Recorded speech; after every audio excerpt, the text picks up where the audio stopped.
This is a dumbbell Romanian deadlift, or RDL.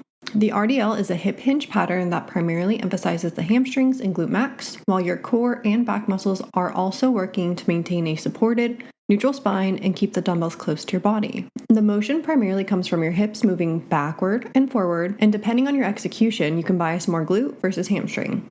For the standard RDL, we keep the knee relatively fixed with a light bend, which allows the hamstrings to lengthen as the hips travel back and creates high mechanical tension in the lengthened portion for the hamstrings, meaning that the hardest portion of the lift is near the bottom, where the hamstrings are the most stretched. If we were to bend our knee more, we would lose some of that hamstring lengthening and have a more glute-biased movement, but both muscles, glutes, and hamstrings will still be working regardless of the knee bend. At the top, as you stand tall and your hips come back underneath you, your joints stack and the movement becomes mechanically easier, meaning that excessive squeezing or leaning back at the top does not increase tension on the hamstrings or glutes. The growth stimulus primarily occurs in the stretched bottom half of the movement.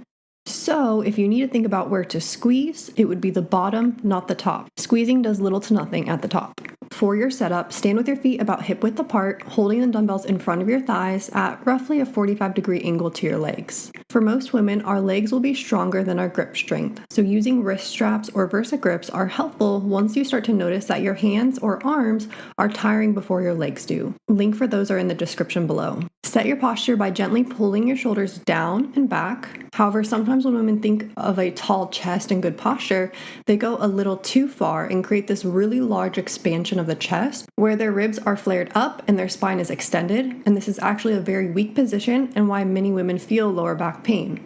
Instead, pull the shoulders down, engage your lats by thinking about squeezing your armpits, and bring your ribs down so they are stacked over your pelvis.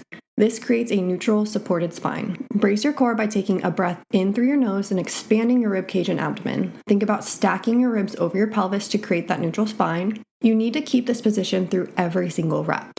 Your head and neck should stay aligned with your torso, with your eyes looking a few feet in front of you on the floor. Soften your knees slightly, but do not continue bending them throughout the movement. Your weight should be evenly distributed across your whole foot, not shifting entirely into your heels with the toes coming off. We want to have a strong, supported base. To begin the movement, initiate by pushing your hips straight back. Think about tapping your glutes to the wall behind you.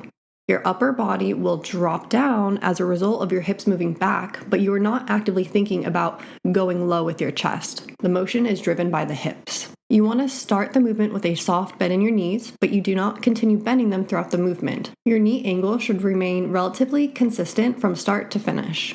As the dumbbells lower, keep them close to your legs. They should travel down along your thighs toward your shins like you're trying to shave your legs without drifting forward and out. If you let the dumbbells drift out and away, it will cause lower back pain.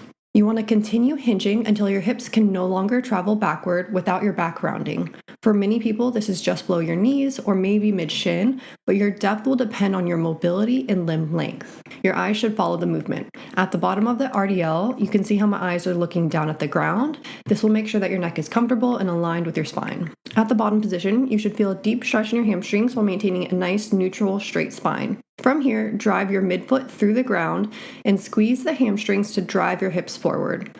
You want to finish standing tall without leaning backward or overextending your lower back. Your hips should lead the movement on the way up, not your chest. It's not necessarily thinking about pulling the weight up with your upper body, but rather thinking about squeezing your glutes and hamstrings to drive your hips forward and the upper body follows. Let's go over some common mistakes. One common mistake is either rounding or arching your lower back.